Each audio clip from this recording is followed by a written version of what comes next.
day 2 out here. And today is going to be a day of playing with toys. I'm going to clarify that later after I do my exercises. I need to do my cardio. So I'm going to bring out my device, boot up that video, and then do my exercises.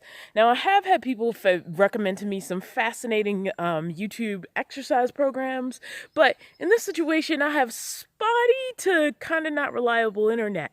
I was able to get into AT&T this morning. I have AT&T on a tablet with its own plan, and that is separate from my main phone plan, which is T-Mobile. T-Mobile is getting no signal out here, like zero, and that's what my phone is on. So that's kind of disappointing because it means I can't call or text. Now, I will say a lot of people have a lot of crap to say about T-Mobile, but when I was at WRTR, I was one of the few people who got signal because I was on T-Mobile, and Verizon people were really struggling.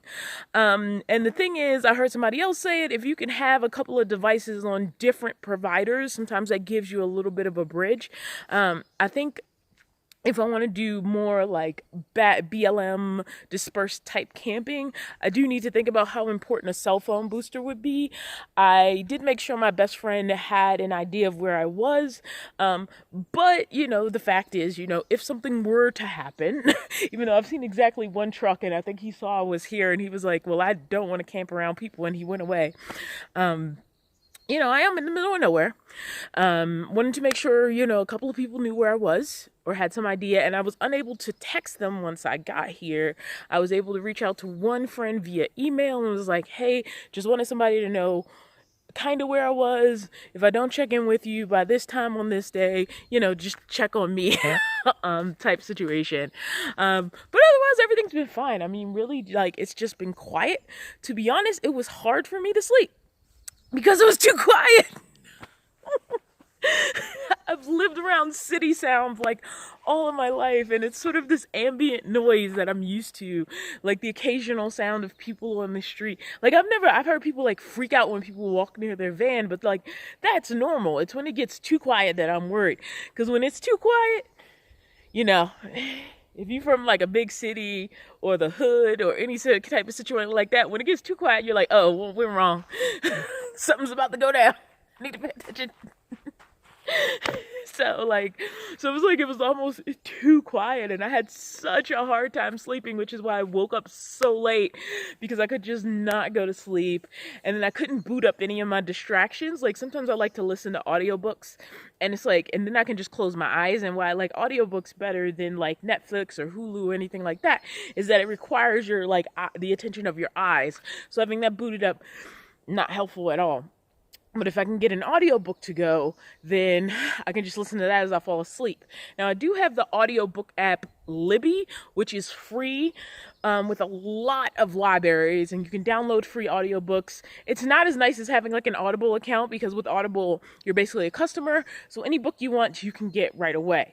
I've been listening to this book called Furyborn, and it should be downloaded to my phone, but because the phone was getting no internet connection, for some reason, the app was having a hard time running, and it would freeze it was looking for some sort of internet connection. So my phone is I don't know what's going on.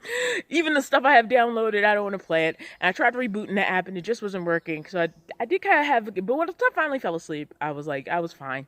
And I just woke up a little bit late, but I had a hard time going to sleep because it was so quiet. But anyway, I don't want to ramble on anymore. I want to play today. I want to show you something new. But first, I got something to take care of, and that is doing my exercise. And that is a priority no matter what the situation. So let's take care of that.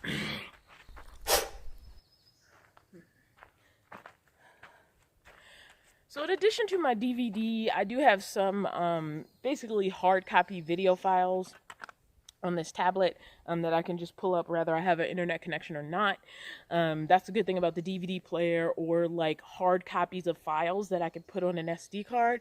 I have some hard copies of files which were DVDs that failed a while ago, and so I transferred them.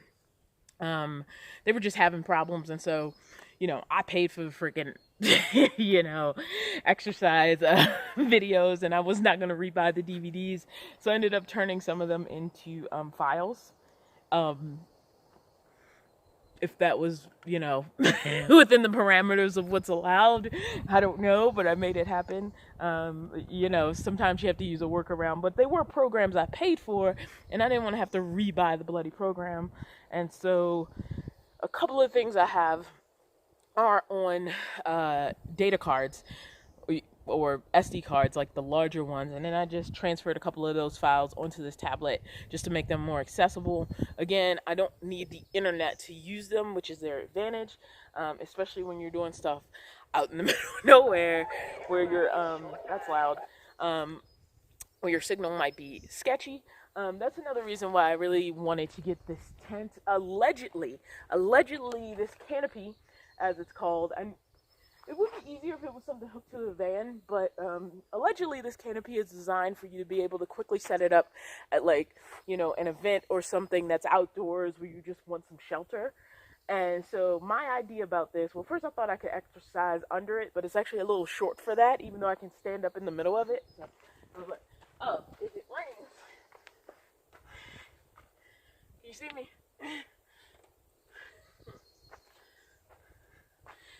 So I can fully stand up underneath of it, but I'm only 5'4".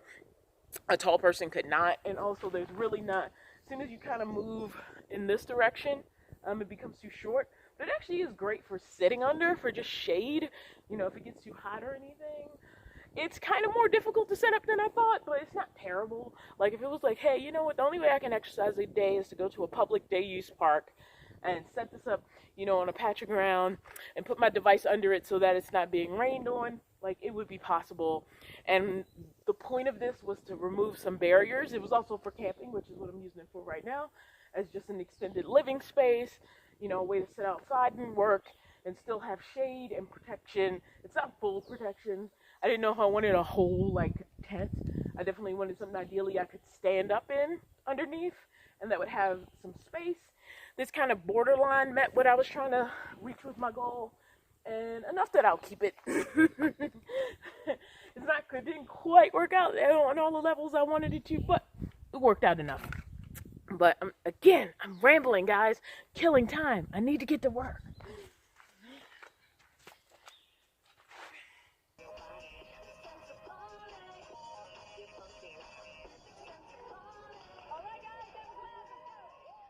So I'm literally having the same thing I had yesterday, which is the other half of my pre-prepared lunch meal.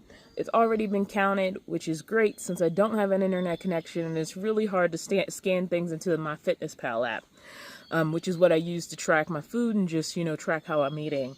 So that's one of the challenges to being out here. But I want to talk in general. Let me stop that.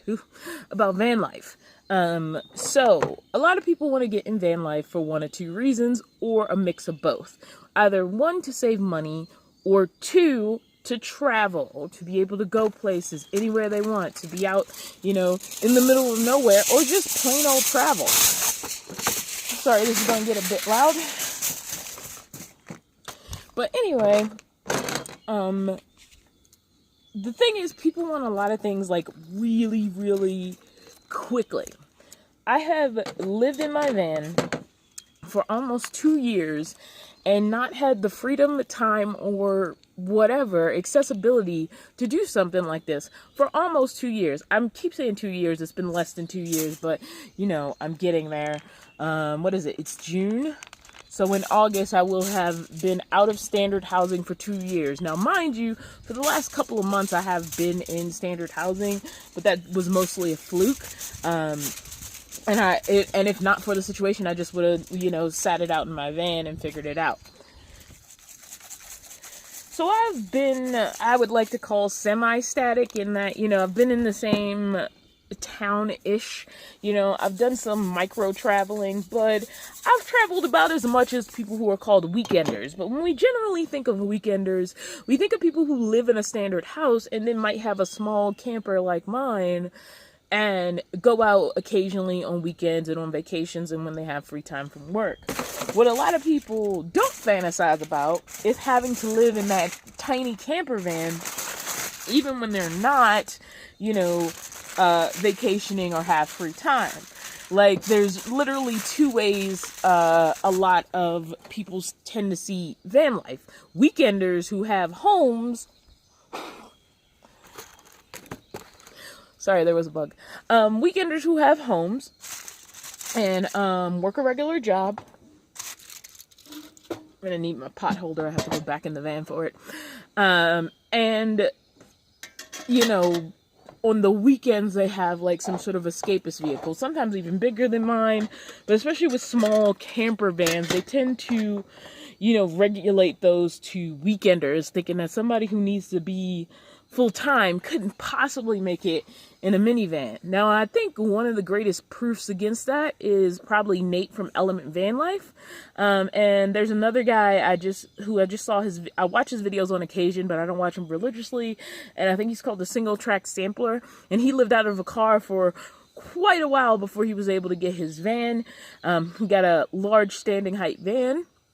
But because he was in the car and he lived in the car for as long as he needed to, it sort of gave him the space to put money away for something like he really wanted. And I'm at that stage. Like, I don't want half of what I want. When I upgrade from this girl right here who has been completely loyal to me, and no, I didn't name my van. I don't tend to name my vehicles. When I upgrade from her, I want it to truly be like something I really, really want, unless like she breaks down in the middle of the road on me one day and just doesn't move and can't move, and the cost and expense of repairing her just isn't worth it. Unless that happens, I'm fine. Like, I'm completely comfortable. But that's beyond the point. I had a twofold goal. One of them was to live a lifestyle that wouldn't have me broke every week. And the only way to do that was, one, to either get a higher paying job, or two, to reduce my cost of living, or a mix of both. In a way, I was trying to get a mix of both, but I already knew, like, I wasn't going to double, triple, quadruple my income tomorrow. I did know that I could reduce my income by a lot by simply living out of a vehicle instead of an apartment. So that was a bigger number than what did eventually happen and started to happen this past year when I worked more regular jobs in my career field, is that change did start to happen, where I was making more of a livable income from my actual career choice and less from side jobs. Like, that actually happened this past year. But that's also because I put myself in a situation to say yes. And if I hadn't put myself in a situation where there was no reason not to say yes, where there was no struggle in having to go to locations far away, I don't think I would have ever made that change. Like, if I'd stayed in standard housing, I would have had to think a lot and had no vehicle on top of that. Because when I was living in standard housing, like, I got the car because I knew, like, things were going really, really bad. The car I originally lived in with the roommate I had at the time. And I needed some sort of shelter to be able to, you know, protect myself from what was going on. And I don't even want to get into details about it. It was just a messy situation, and I got myself out of it. But I knew I needed some sort of shelter. But I was honestly miserable just in general, living without the means to get around. And if the choice was have a vehicle and not an apartment, or have an apartment and not a vehicle, and it wasn't even my apartment, it was a rented room I was sharing with two other people. Not the room, but the place. The place had 3 bedrooms, 1 kitchen. It was a 1-level unit on a 2nd level. Like, it was not the most productive or happy life. I mean, to be quite honest. So, like, I have no regrets about leaving that situation. Life has only gotten progressively better. And on top of that, when I was young, I always wanted to travel. And I never got to, because my mom wasn't really a traveler. Like, that wasn't her thing, and I get it. Especially as a foster child, like, you are constantly having the ground ripped from under you, and you have no control over it. So for her, settling down and being still, you know, and having stability was a great accomplishment, because she had control over her life and she could say, I'm here and nobody's going to make me leave here. And that was valuable to her, to have something of her own. I mean, like, having something of my own was important to me too, but I wanted something of my own with the flexibility to like move around and see new things. And my mom was very the opposite, and like, she liked settling. She liked to be, which is funny because my mom has a better sense of direction than I've ever had. I mean, I could get lost in a paper bag, which is funny because I'm out here in the middle of nowhere with limited self-service, and I'm gonna have to like make my way. But I learn more in these situations than anything. But anyway, point is, you know, my mom had such a keen sense of direction. She was so much better than me with her sense of direction. And she still didn't like the idea of going anywhere that was unfamiliar, where she might get lost. And she was probably less likely to get lost than me. Whereas I'm like, ooh, what's over there? And I go. And then I'm lost. So it's funny in that way. We were very different. I love talking about my mom. Who's no longer with me. She was there's so many stories. When she first passed away, it was hard, but there's so many stories about her now that that bring me joy. So yeah. I'm gonna finish cooking, but the point is, you know, you don't have to, if you're willing to just jump in the van life, maybe you're not going to get anything right away. Maybe it's going to happen in pieces. Maybe you need to get the lower cost van at first. Maybe you need to stay in your town at first, and maybe 1, 2, 3 years down the line, you know, hopefully not 3 years, but maybe slowly over that time, you'll get more freedom to travel. Or if you just want the travel, there's really nothing wrong with being a weekender. A lot of people say weekender like it's a dirty word. And it's not. Like, if you want the stability of a house and a home, and a place you know you can come back to, but you still want to have that camper van experience every once in a while and get those Instagram shots, you're going to get those Instagram shots more often being a weekender than you will being a full-timer. You know, unless you can turn it into a job. And it's not just about being in the pretty places, it's about knowing how to photograph them. There's a lot of those pretty shots that, if photographed at a different angle, would not be, you know, as pretty as they are in a final edit. So I think it's important to like understand that, and, you know that you can have a wonderful life as a weekender who has a standard house. You can have a wonderful life as a full-time van lifer who's always traveling and gets to be a digital nomad and find some sort of like portable or digital or on the move work. And you can also live somewhere in the middle, you know, like living in your van out of the city, you know, most of the time, and getting to travel sometimes, and it can still be fulfilling. All right, so I said we were going to play today, but I never talked about why. So this might be like, what the heck is that? This is a drone. It is a toy. This is a total hobby drone. Obviously well under the weight limit of what's required for you to have a drone pilot's license. But you can make money from having a drone. Not this kind of drone, but just a drone in general. So I've been getting interested in drones for that. But my big question to myself is, how would I feel about flying the thing? Of course, everybody loves the footage, like these big sweeping, like, you know, shots, like overhead and around, and there are even some drones that can do a follow me. But I was like, there's no point in me spending hundreds, thousands of dollars on a drone if I don't even know if I like flying the things. I think I like flying it, but if I'm not gonna like flying it, there's literally no point. This is called the Hollystone HS161, I believe is what it was called. I got it off eBay.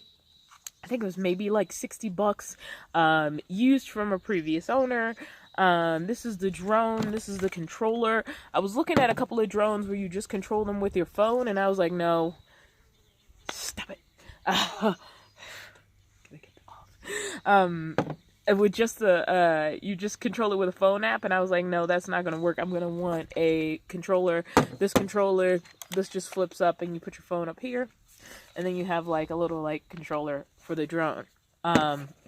But I knew it wasn't going to be easy just to fly a drone, and I figured if I can fly something like this and have fun, I'll definitely like a higher end drone in the future.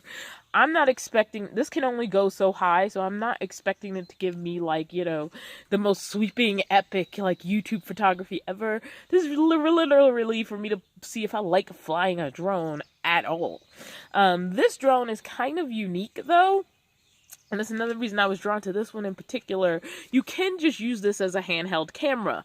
So worst comes to worst, I actually can just use this as a handheld camera.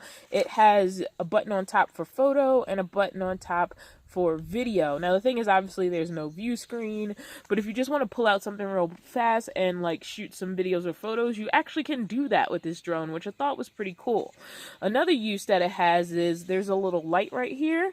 So I can literally turn the light on, and obviously it's bright as hell out here, but this is actually a pretty good light at night, so it can be used as like a flashlight, or you can turn the light on and still be able to like see yourself flying around in the dark. I don't know why they designed it like that. I thought it was like pretty weird but pretty cool, which is another reason I was drawn to this drone. I watched a couple of reviews on cheap drones or starter drones in the price point I was looking at before I picked up this one. Holystone seems to be a solid company as far as like alternative drones to like the expensive DJIs. So I'm going to turn that light off.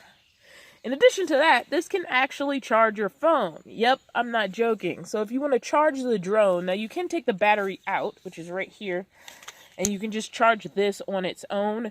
There's a little spot right there where you can just plug into a standard micro USB. But also, if you want to just charge the battery while it's in the drone, like let's say you have two batteries, well, you can have a spare charging and have this one in the drone. I do not have a spare battery. I just have one, which really sucks because this thing only flies for like 10 minutes. I did play with it yesterday. It was the most fun I had with it, mostly because I had the open space to really play with it. I've crashed this thing like 4 times already, which unless you get, even if you get a drone with obstacle avoidance, which some of the more expensive drones are, I hear they still can crash, and crashing is basically a part of learning how to operate these things.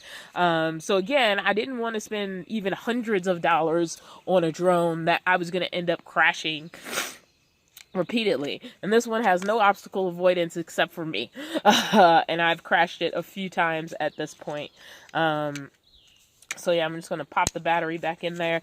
But on top of the charging port, there's also a way to charge out. So if I have a little bit of power in this, and I'm really, really desperate for a charge, I don't ever see me using it for this. I can use this as a phone charger. So you can actually charge your phone plugged into this drone, which I thought was a pretty cool feature. Again, there are lots of uses for this thing if I found out I hated like flying it, or I didn't really feel confident that I would ever get up to a larger drone.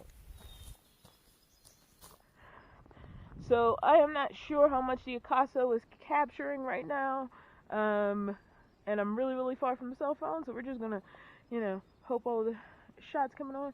There's 3 lights on here. It's powering on. There's 2 little lights right there. Turn this on, and then basically what I do is up, and now it's connected. The lights have stopped flashing. The light is solid on here. I'm going to put it down. I'm going to kind of be behind it.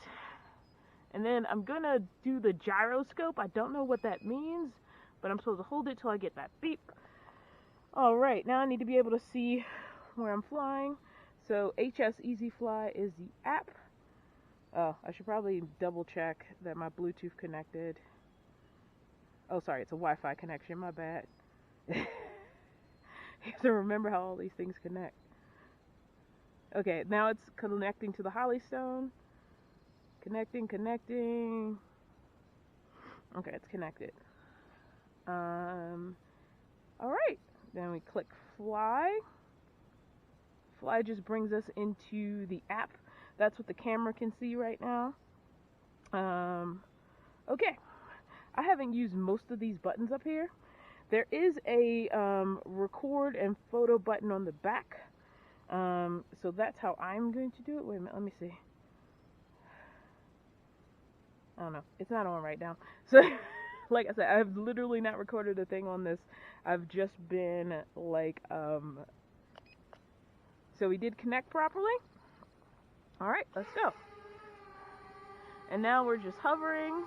It does drift, and there's hardly any freaking like air right now. I don't know how well you guys can see the screen, but the cool thing about something like this is, let's say I don't want the sound, because obviously these things are noisy, but I could walk in front of a camera. I'm a little bit too close. I'm too far away now. Well, also I can just raise this thing up. Duh, it flies, Dawn. Raise it up until it can kind of see me. Now I can see it. It can see me. I can see the app. Okay, now we're going to try recording because we've never recorded.